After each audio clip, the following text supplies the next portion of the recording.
Hello friends, welcome back to my channel. हाजिर हूँ एक नई कहानी लेकर। Single ready to mingle. जो और यून स्कूल टाइम से ही बेस्ट फ्रेंड थे। इन दोनों की पढ़ाई गर्ल्स स्कूल से ही हुई थी। हमेशा गर्ल्स स्कूल में पढ़ने की वजह से जो और यून ने रोमांस का मतलब क्या होता है ये उन्हें ड्रामास देखने के बाद पता चला था। यून को हमेशा ऐसा लगता था लड़के उसके दीवाने हैं और उससे बात करने के लिए मरे जा रहे हैं। दूसरी ओर जो लड़कों के आसपास आते ही उन्हें देखकर नर्वस होकर दूर भाग जाती थी। ये दोनों आज 20 साल के हो गए थे। जो और यून अब गर्ल्स हाई स्कूल से वुमेन यूनिवर्सिटी जाने वाले थे। इसी बात की सेलिब्रेशन के लिए ये फ्रेंड्स के साथ पार्टी कर रहे थे। अब इन दोनों को यूनिवर्सिटी के आसपास रहने के लिए नया अपार्टमेंट भी चाहिए था। यून जो को एक अपार्टमेंट की पिक दिखाती है, पर उसे पता चलता है उस अपार्टमेंट में लड़के भी रहते हैं, इसलिए जो वहाँ रहने से मना कर देती है। तभी कुछ लड़के उन्हें आकर ज्वाइन कर लेते हैं। लड़कों को देखते ही जो बहुत ज्यादा डर जाती है। बोंग नाम का लड़का उसके साइड में आकर बैठ जाता है। जब बोंग जो को ड्रिंक सर्व करने के लिए ग्लास आगे करने को बोलता है, तब जो घबराहट में ग्लास सीधा बोंग के गाल में लगा देती है, जिसके बाद एम्बैरेसमेंट से बचने के लिए जो बहुत सारा ड्रिंक कर लेती है और नशे की हालत में बोंग का हाथ पकड़कर नाचने लग जाती है और साथ ही बोंग के हाथ को पीलो भी बना लेती है। नेक्स्ट डे यून की कॉल की वजह से जो की नींद खुल जाती है। यून उसे बताती है कल तुम एक लड़के के साथ चली गई थी। तभी बोंग जो को एक सेल्फी भेजता है। ये सेल्फी उन दोनों की थी। ये सब देखने के बाद जो बहुत ज्यादा डर जाती है और यहाँ यून की ओवर थिंकिंग वाली आदत की वजह से जो को लग रहा था जरूर कल वही हुआ होगा जो होना नहीं चाहिए था। जब बोंग उसे मिलने बुलाता है तब जो बहुत ज्यादा डर जाती है, क्योंकि उसे लग रहा था जरूर बोंग ने उसे डेट के लिए बुलाया है। पर बोंग और जो के बीच कुछ भी ऐसा नहीं हुआ था। कल जो को नशे की हालत में बाहर देखने के बाद बोंग उसे अपने घर पर ले गया था। उसके घर में कैफे था। नशे की हालत में जो ने उसके साथ एक कॉन्ट्रैक्ट भी साइन कर लिया था। इट मीन्स लड़कों के आसपास जाने से भी डरने वाली जो ने नशे की हालत में लड़कों के साथ एक ही घर में रहने के लिए कॉन्ट्रैक्ट पेपर साइन किया था। इसी वजह से बोंग ने जो को रूम दिखाने के लिए आज कॉल किया था, पर जो को कल की कोई भी बात याद नहीं होती, इसलिए उसे इस बारे में कुछ भी नहीं पता।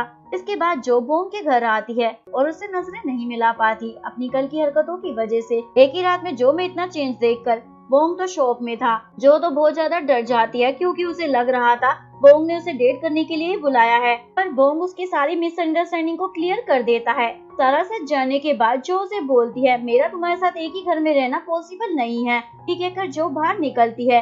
बोंग उसे समझाने के लिए बाहर आता है। गलती से जो उसे धक्का दे देती है। बेचारे बोंग के तो हाथ में फ्रैक्चर ही आ जाता है।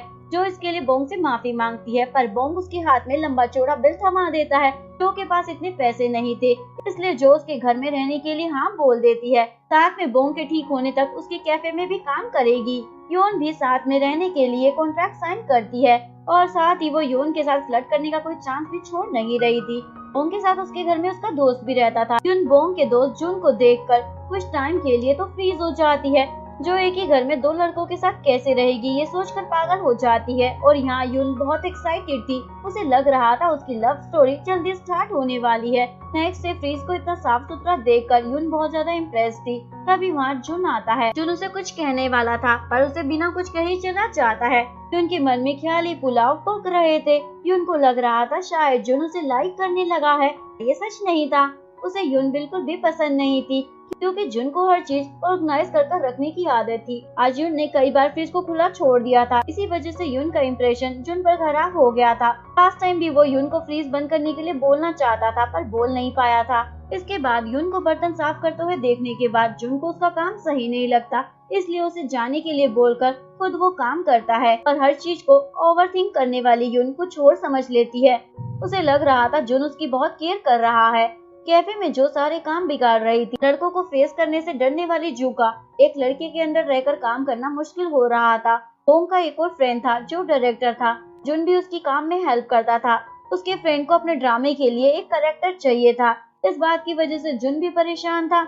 बोंग जुन को सजेस्ट करता है नए कैरेक्टर के लिए यून को ले लो, क्योंकि उस कैरेक्टर में यून फिट बैठती है। ये सुनकर जुन भी यही बोलने वाला था कि वो इस कैरेक्टर के लिए सही है, पर यून आधी अधूरी बात सुनने के बाद फिर से ये समझती है कि बोंग और जुन उसके बारे में ये कह रहे थे कि वो जुन के लिए एकदम सही है। और अब यून जुन को बॉयफ्रेंड बनाने के ख्यालों में डूब जाती है। जब जुन यून को कल मिलने के लिए एक जगह बुलाता है, तब यून सोचने लगती है उसे डेट के लिए बुलाया है। और नेक्स्ट डे जब ड्रामे के लिए यून उसे भूतनी बनाता है, तब यून के सारे अरमान टूट जाते हैं और जुन पर उसे बहुत गुस्सा आता है। यून ड्रामे में अच्छा काम करती है, जिसकी वजह से उसे मूवी का डायरेक्टर मिलने मोहन आता है। उसे देखकर यून फिर से ख्यालों में। जुन को पता चलता है माहौन भी सेम घर में ही रहता है। काम की वजह से वो घर में आ नहीं पा रहा था। पहले जुन को अपना बॉयफ्रेंड बनाने के बारे में सोचने वाली यून अब माहौन को बॉयफ्रेंड बनाने के बारे में सोचने लग जाती है। लड़कों के आसपास आने से नर्वस होने वाली जो सेलिब्रिटी जंग की बहुत बड़ी फैन थी, इसलिए आज जंग का एक फिगर खरीद कर लाई थी। जब जो आसपास नहीं थी, तब बोंग अपने टूटे हुए हाथ से जंग का फिगर उठाता है और उसके बाद गलती से जमीन पर गिरा देता है। जब जो को पता चलता है बोंग ने उसका फिगर तोड़ दिया, तब जो ब्लैंकेट के अंदर छुप कर बच्चों की तरह रोने लग जाती है। ये देखकर बोंग को ऐसा लग रहा था जैसे उसने बहुत बड़ा गुनाह कर दिया है। लिमिटेड एडिशन होने की वजह से बोंग नया खरीद भी नहीं पाता। ग्लू से चिपकाने का भी ट्राई करता है, पर वो फिगर तो जुड़ने का नाम ही नहीं लेती। नेक्स्ट डे जो अभी भी कल वाली बात से आगे बढ़ नहीं पा रही थी, और जब जंग नाम का कस्टमर कैफे में आता है, तो उसके जख्म पर नमक छिड़कने का काम हो जाता है। इस चीज पर बोंग भी कुछ कर नहीं पा रहा था। शाम को सेलिब्रिटी जंग को अपने कैफे में देखने के बाद बोंग को लगता है जो की बीमारी का इलाज मिल गया है, इसलिए जो को जंग के सामने ले जाता है। जो खुशी से नर्वस की वजह से अपने आप को संभाल नहीं पाती और बेहोश हो जाती है। बोंग को जो की दोस्त योन से सारी सच्चाई पता चल जाती है कि जो को लड़कों से डर लगता है। इसके बाद बोंग समझ जाता है जो के लिए कितना मुश्किल हो रहा था। लास्ट टाइम की बात की वजह से योन अभी भी जोन से नाराज थी। उन दोनों में बहस शुरू हो जाती है। तभी माउन वहाँ आकर उसकी साइड लेता है, तो योन फिर से इमेजिनेशन वर्ल्ड में पहुंच जाती है। उसे लग रहा था माउन भी उसे लाइक करता है। दूसरी ओर बोंग जो को लड़कों को फेस करने का ट्रेनिंग देना स्टार्ट करता है। कुछ दिनों के बाद जो में कॉन्फिडेंट तो आ जाता है, पर उसे अभी भी ऑकवर्ड फील होना बंद हुआ नहीं था। आज कैफे में फिर से जंग आया था। जो पहले की तरह बेहोश तो नहीं होती, पर ऑकवर्ड फील कर रही थी। बोंग जो को जंग के साथ देखकर जेलस फील कर रहा था। अब जो बोंग के साथ भी उतना ही कंफर्टेबल होने लगी थी जितना वो अपनी दोस्त यून के साथ थी। बोंग को भी जो में आया हुआ ये चेंज अच्छा लग रहा था। आज यून का प्लान माउन के साथ बाहर जाने का था, पर एंड मोमेंट में जब जुन यून के हाथों में वैक्यूम क्लीनर थमा देता है, तब उसका प्लान फेल हो जाता है। नेक्स्ट डे शाम को जुन और यून की लड़ाई हो रही थी। जुन यून की गलतफहमी तोड़ देता है, ये बोलकर कि माउन कभी भी तुम जैसी लड़की को लाइक नहीं कर सकता, क्योंकि यून उसके टाइप की नहीं है। ये सुनकर यून को बहुत गुस्सा आ रहा था, लेकिन जुन बोलता है मुझे तो कभी गुस्सा आता नहीं है। इसके बाद नेक्स्ट डे से यून जुन को गुस्सा दिलाने में लग जाती है। कभी उसके शूज को साथ में बांध देती है, कभी उसे कुछ भी सुना देती है, जिसकी वजह से उसे गुस्सा आए। पर जुन पर इसका कोई भी असर नहीं हो रहा था। जब जुन को पता चलता है जिस ब्रश से वो दांत साफ करता है, उसी ब्रश से यून अपने पैरों के नाखून साफ कर रही थी, तो जुन का गुस्सा 7वें आसमान पर पहुंच जाता है। यून ने ये जानकर नहीं किया होता, उसे ये बात पता नहीं थी कि वो ब्रश जुन का है। कपड़ों की तरह अपने काम को बदलने वाला माहौन आज डीजे बना था, इसलिए शाम को सारे दोस्तों को क्लब में इनवाइट कर देता है जो आज तक क्लब नहीं गई थी। यून जो को रेडी करती है। क्लब में जब बोंग जो को देखता है, उसकी नजर जो से हट नहीं रही थी। लड़कों के सामने नर्वस होने वाली जो डांस के टाइम कोई उसे धक्का देता है, तब भी डर जाती है। पर बोंग का एक डांस स्टेप सीखने के बाद जो बहुत कंफर्टेबल हो जाती है। इधर जुन ने गलती से ड्रिंक कर ली थी। ड्रिंक के बाद गंदगी पसंद ना होने की वजह से जुन नशे में भी क्लब में सफाई करने लग जाता है, जिसकी वजह से क्लब वाले उसे बाहर फेंक देते हैं।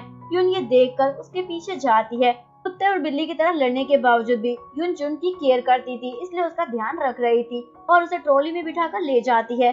पर यहाँ तो जुन रास्ते का कचरा भी उठाने लगता है। क्लब में बोंग को उसकी दोस्त जेनी मिलती है, जो को इन दोनों की नजदीकियां पसंद नहीं आ रही थी। इस चक्कर में बहुत ज्यादा ड्रिंक करती है और उसके बाद बहुत अच्छा डांस करने लग जाती है।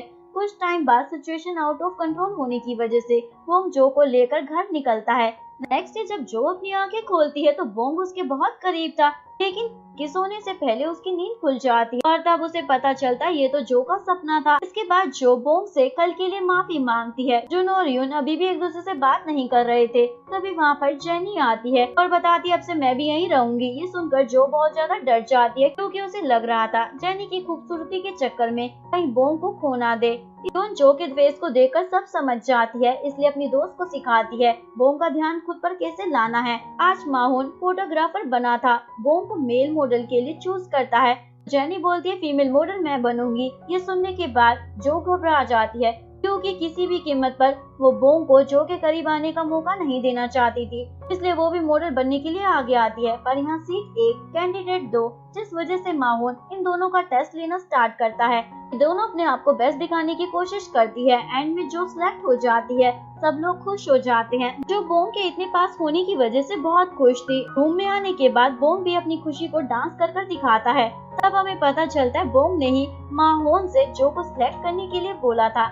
नेक्स्ट जुन और माहौन की बातें सुनने के बाद यून को लगता है पैसों की प्रॉब्लम होने की वजह से जुन पढ़ाई छोड़ने वाला है। साथ ही यून को याद आता है कि एक बार बोंग ने उसे बताया था पैसों के लिए जुन बहुत सारी जगह पार्ट टाइम जॉब करता था। उसके बाद हमेशा की तरह पूरी बात सुने बगैर ही यून कंफर्म हो जाती है जुन पैसों की प्रॉब्लम होने की वजह से पढ़ाई छोड़ रहा है। जुन की हेल्प करने के लिए यून अब जुन के साथ बहुत सारी जगह में फोटोशूट करवाती है और जितने भी पैसे उसे मिलते हैं सब जुन को दे देती है और साथ ही उसे समझाती है पैसों की वजह से तुम्हें पढ़ाई नहीं छोड़नी चाहिए। पर यहाँ जुन तो पढ़ाई नहीं, टाइम न होने की वजह से जिम छोड़ने की बात कर रहा था। जाने के बाद यून को खुद पर गुस्सा आता है। उसकी ओवर थिंकिंग की आदत की वजह से वो कहीं की बात कहीं ले गई। इन दोनों का रिलेशन थोड़ा बेटर हो गया था। जो बोंग के साथ डेट पर जाना चाहती थी, पर जेन्यू से पहले बोंग को अपने साथ ले जाती है, जो को बहुत बुरा लगता है। एक्चुअली में बात ये है कि बोंग को ऑनलाइन में सेलिब्रिटी जंग का फिगर मिला था।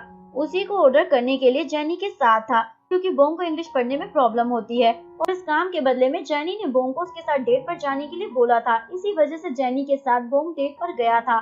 शाम को वापस आने के बाद जेनी जो को जेलस करने का एक भी मौका छोड़ नहीं रही थी। इसी वजह से जो को ऐसा लगता है बोंग जेनी को लाइक करता है। जो बहुत सैड थी, उसकी ऐसी हालत देखकर यून भी सैड थी। अभी उन लोगों को कॉलेज से कॉल आता है। हॉस्टल में एक रूम एम्प्टी होने की वजह से उन दोनों को वापस शिफ्ट होना होगा। फिर सुनकर दोनों लड़कियां सेट हो जाती है। नेक्स्ट डे से जो और यून पैकिंग करने लग जाते हैं। ये देखकर बोंग बहुत सैड था कि अभी तक उसने जो को अपने प्यार का इजहार नहीं किया था। उससे पहले ही जो वहाँ से जा रही थी। बोंग की ऐसी हालत को जुन भी समझ रहा था, इसलिए अपने दिल की बात जो को बताने के लिए बोल रहा था। इसके बाद जेनी बोंग को अपने प्यार का इजहार करती है। बोंग उसे साफ शब्दों में मना कर देता है। इन दोनों में इसी बात पर लड़ाई हो जाती है। लेकिन ओवर थिंकिंग की दुकान यून को पता नहीं क्यों लग रहा था कि इन दोनों की लड़ाई में भी रोमांस है।